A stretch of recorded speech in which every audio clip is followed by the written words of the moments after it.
मुस्लिम समुदाय में रमजान का महीना क्यों महत्वपूर्ण है, आइए जानते हैं इसके पीछे की सच्चाई। दरअसल इस महीने को पाक रमजान का महीना इसलिए भी कहा जाता है क्योंकि इस्लामिक मान्यताओं के अनुसार इसी महीने में ही पैगंबर मोहम्मद साहब को अल्लाह से कुरान की आयतें मिली थी।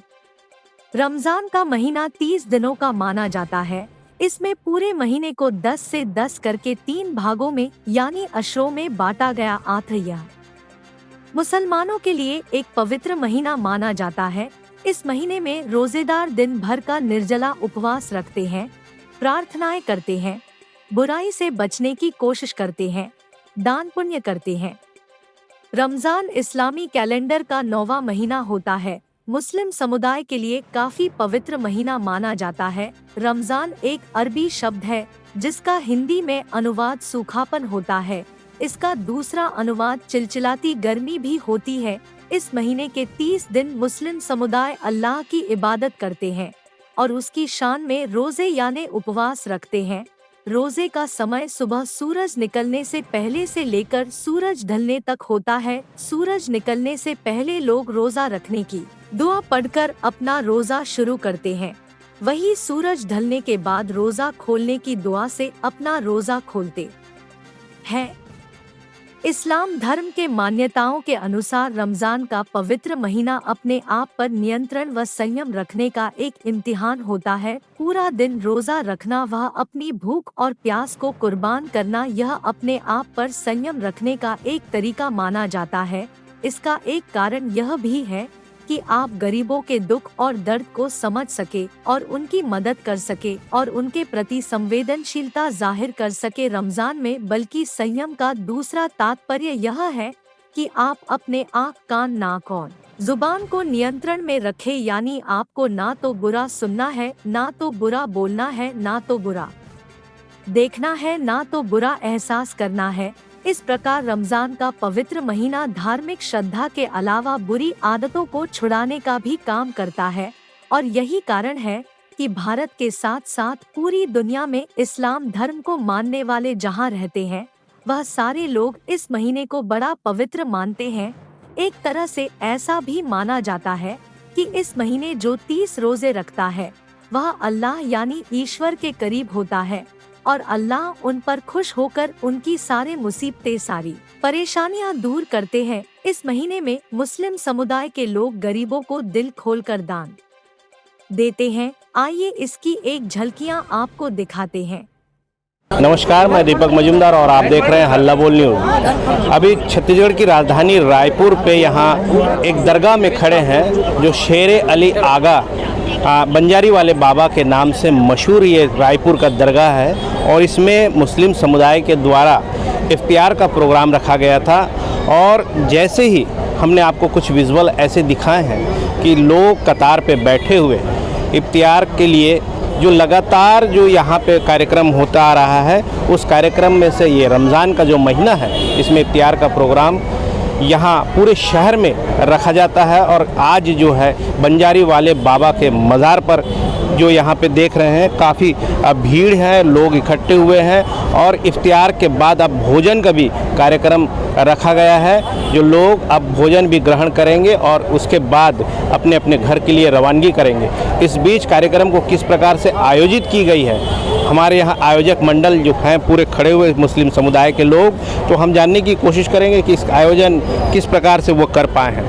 सर, जो आज ये कार्यक्रम है आप लोगों ने बहुत अच्छे से, काफ़ी लोग यहाँ इकट्ठे हुए और बहुत अच्छे से आप लोगों ने आयोजन किया, तो किस प्रकार से आयोजन किए, जो आयोजन में क्या क्या असुविधाएं हुई है वो बताने की। देखिए, ये हजरत सैयद शेर अली आगा बंजारी बाबा की दरगाह और दरगाह ट्रस्ट के द्वारा ये आयोजन आज कई सालों से शहर के लोगों के लिए रोज़ा इफ्तार रखा जाता था। और ये ख़ास तौर पर बाबा साहब की जो 26वीं होती है, उस 26वीं में हर साल हमारे खादिम नईम अशरफी रिजवी साहब, खादिम साहब जो बाबा साहब के खादिम साहब हैं, वो रखते हैं। और इसमें रायपुर शहर के हज़ारों लोग इसमें शामिल होते हैं। और इसके आयोजन के लिए सज्जादा नशीन नईम अशरफी रिजवी साहब पूरे इंतज़ाम में लगे रहते हैं। पूरी दरगाह ट्रस्ट के मेंबरान सभी लोग इसमें इंतजाम में लगे रहते हैं और इसमें कम से कम 3 से 4 हज़ार के रोज़ेदारों को रोज़ा अफ्तार कराया जाता है और इस साल भी बहुत बड़ी तादाद में यहाँ पर रोज़ेदार शामिल हुए हैं। सरकार की 26वीं के अवसर पर आज जो रोज़ा अफ्तार दरगाह परिसर में रखा गया है रिसाला नाका ईदगाह में, तो इसमें बहुत बड़ी तादाद में रोज़ेदार शामिल हुए हैं और रोज़ा यहाँ पर एक साथ बैठ के खोले हैं और नमाज़ें भी यहाँ पर हुई। मौलाना अब्दुल रज़्ज़ाक़ साहब ने नमाज पढ़ाई है और इसके बाद अभी जितने भी रोज़ेदार हैं उनके लिए खाने का इंतज़ाम दरगाह ट्रस्ट के द्वारा किया गया है और ये बहुत ही अच्छा, बहुत ही शांतिपूर्वक और बहुत ही गरिमामय तरीके से कार्यक्रम होता है और ये सरकार का आस्थाना है। ये एक कौमी एकता का प्रतीक है और ये जो स्थल है ये सभी धर्म, सभी समाजों की आस्था का केंद्र है। ये राहिल रऊफ़ी। तो दर्शकों, अभी राहिल रऊफ़ी जी ने यहाँ के इंतज़ाम के बारे में बताया। अब हमारे बीच में ये दरगाह कमेटी के जो खादिम साहब हैं वो भी हमारे बीच मौजूद है और इस इंतज़ाम को किस प्रकार से कर पाए हैं, इसमें किस प्रकार की मुश्किलात आई है, तो हम जानने की कोशिश करेंगे कि ये इंतज़ाम जो इतने खूबसूरत ढंग से ये कर पा रहे हैं किस प्रकार से कर पा रहे हैं और कितने लोग इनका सहयोग कर रहे हैं। आप जो इस कार्यक्रम को जो आप लोगों ने बहुत बखूबी निभाया है, काफ़ी हज़ारों लोगों को जो इख्तियार करवा रहे हैं, आप खाने की जो भी व्यवस्था है, तो किस प्रकार से इतने बड़े इंतज़ाम को कर पा रहे हैं? ये सरकार सैयद शेर अली आगा की जानिब से किया जाता है और इसमें सारे लोगों का सहयोग रहता है। हमारी कमेटी है, हमारे सारे भाई लोग मिल के इस काम को अंजाम देते हैं। जी, परिचय। मैं मोहम्मद नईम रिजवी सभी सज्जादा नसीम। दर्शकों, अब हमारे बीच एक कमेटी के एक ऐसे शख्स हैं जो कांग्रेस पार्टी के भी एक झुग्गी झोपड़ी प्रकोष्ठ के प्रदेश अध्यक्ष भी हमारे बीच मौजूद हैं, मोहम्मद अमजद जी। उनसे भी जानने की कोशिश करेंगे कि क्या प्रोग्राम जो आज का जो ये प्रोग्राम है किस प्रकार से कर पा रहे हैं। अमजद जी, ये जो कार्यक्रम है बंजारी वाले बाबा के दरगाह में कई वर्षों से हो रहा है। लोग इफ्तियार के लिए बैठे, इफ्तियार करें, उसके बाद इफ्तियार के बाद नमाज भी हुई, दुआएं भी पढ़ी गई है, अब भोजन का भी कार्यक्रम है। इतना अच्छा कार्यक्रम आप किस प्रकार से कर पा रहे हैं? देखिए, छत्तीसगढ़ के रायपुर शहर के शहंशाह सैयद शेर अली आगा, जो इनके चाहने वाले छत्तीसगढ़, महाराष्ट्र, उड़ीसा सारे जगह है। आज बाबा सरकार की 26वीं का सालाना जो उर्स होता है उस हिसाब से 26वां रोज़ा है, जो आज कौमी एकता का संदेश देते हुए रोज़ा अफ्तार का प्रोग्राम रखा है, जिसके सज्जादा नसीम सैयद नईम अशरफी रिजवी साहब के नेतृत्व में इस प्रोग्राम को रखा गया है। और ये संदेश दिया जाता है कि सारे जहाँ से अच्छा हिंदुस्तान हमारा, मजहब नहीं सिखाता आपस में बैर रखना। सर्वधर्म सारे समाज के लोग आज संदेश देते हैं। बाबा जी के चाहने वाले लोग शरीक हुए हैं और मेरा मानना ये है कि जो लोग लड़वाने की बात करते हैं उनको ये अकीदा बाबा जी पता चलता है कि बाबा जी के चाहने वाले का धर्म पता चलता है, हिंदू मुसलमान का नारा क्या होता है। और आज नमाज के अमन शांति सहन के लिए दुआ किया गया है, कौमी एकता का संदेश यहाँ से दिया गया है। 26 तारीख को ही रोज़ा इफ्तियार का जो आप लोग सालों से कार्यक्रम रखते रहते हैं, इसमें खास क्या है? ये बाबा जी का विशाल वो मृत्यु थी। अब 26वां रोज़ा में उनको करा जाता है। ये 42 साल से करा जा रहा है। ये परिचय। मैं मोहम्मद अमजद, प्रदेश कांग्रेस कमेटी सरमद झुग्गी झोपड़ी प्रकोष्ठ छत्तीसगढ़ शासन। रमज़ान का महीना है, इसकी 26 तारीख को जैसे कि आप लोगों के संगठन वाले ने बताया है कि जो 26 रोज़े में ही ये कार्यक्रम रखा जाता है हर साल, इसका खास क्या है? देखिए, ये माह रमज़ान का महीना है और बहुत पवित्र महीना है। इससे पहले नवरात्रि का पवित्र महीना जा चुका है। जैसा कि बाबा साहब की जो 26वीं है, ये क्या है, माह रमज़ान इनका जो विसाल हुआ था उसके 26 दिन के बाद जो है ये 26वीं मनाई जाती है। और आज जो है कुरान ख़त्म हुआ है, जो तरावी की नमाज़ें अदा होती है, कुरान मजीद आज ख़त्म होता है। इस नाते से 26वीं भी बाबा साहब की पड़ी है और कुरान करीम भी आज ख़त्म हुआ है। और आज जो है शब कद्र की रात है और बहुत ही पवित्र रात मानी जाती है। ये आज से जो है 3 दिन के बाद ये रोज़े भी ख़त्म हो जाएंगे, रमज़ान भी ख़त्म हो जाएगा। और बाबा साहब जो थे वो जब हयात में थे तो रमज़ान शरीफ के इस महीने के इस दिन जो है उनके जो हयात में भी जो है वो जहाँ बैठते थे बंजारी चौक में, वहाँ लाखों की तादाद में सभी जाति धर्म के लोग जो है बाबा साहब के दर्शन करने पहुँचते थे और बाबा साहब उनको तबर्रुक दिया करते थे। उस नाते से इस 26वीं को हम लोग बहुत अहम मानते हैं और आज जो है शब कद्र है और शब कद्र में बाबा साहब की 26वीं पड़ती है। तो दर्शकों, हम लोगों ने जाना कि बंजारी वाले बाबा के